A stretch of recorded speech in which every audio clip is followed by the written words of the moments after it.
largely adopted in a silent way that the law student who might chance to read it, not knowing of the comment of Madison and its rejection by all commentators, would be tempted to speak of the Constitution of the United States as the Constitution of Pinckney.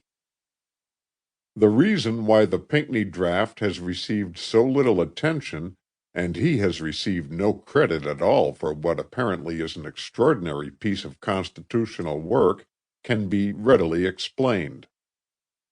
The statement of Madison is written in temperate and guarded terms, and it is manifest that he was careful to speak with courtesy of Pinckney, and to furnish an explanation in the nature of a bridge over which the friends of Pinckney, then deceased, might retreat. But what he does say instantly brings the reader's mind to the conclusion that the paper in the State Department is not the paper, that it is not a substantial copy of the paper which was before the convention. Story had been appointed by Madison, and it was not for Story to accept what Madison rejected, and Story was so great a man, so great a judge and commentator, that it was not for lesser men to reverse him.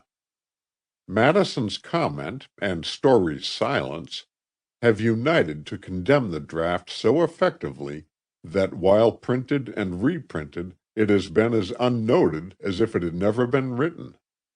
The final judicial edict of George Bancroft expressed the general judgment when he wrote of the original draft which was actually before the convention, no part of it was used, and no copy of it has been preserved. Moreover, Madison is too great an authority to be lightly questioned, the highest authority that exists concerning the proceedings of the convention, and he asserts and undertakes to demonstrate that the one paper cannot be a true copy of the other. He designates provisions which he says originated in the convention and could not have been predetermined by Pinckney, and still more conclusively, as he thinks, he points to the fact that the paper in the department contains provisions to which Pinckney was himself opposed, provisions against which he spoke and voted in the convention. Here Madison builds his bridge.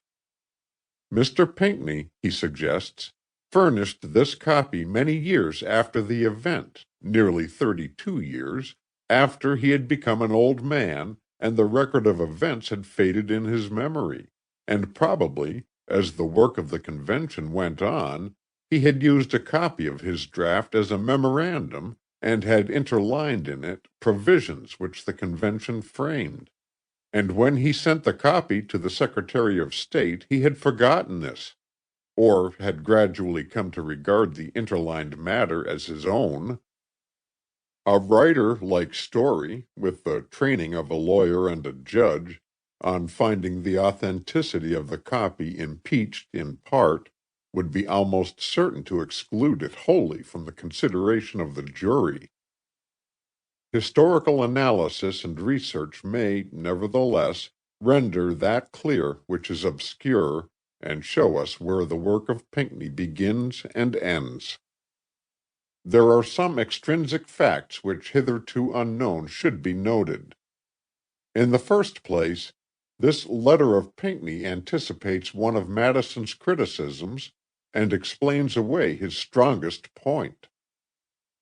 "It may be necessary to remark," he says, "that very soon after the convention met, I changed and avowed candidly the change of my opinion on giving the power to Congress to revise the state laws in certain cases, and in giving the exclusive power to the Senate to declare war, thinking it safest to refuse the first altogether and vest the latter in Congress." Hunt's Madison, 3, page 22.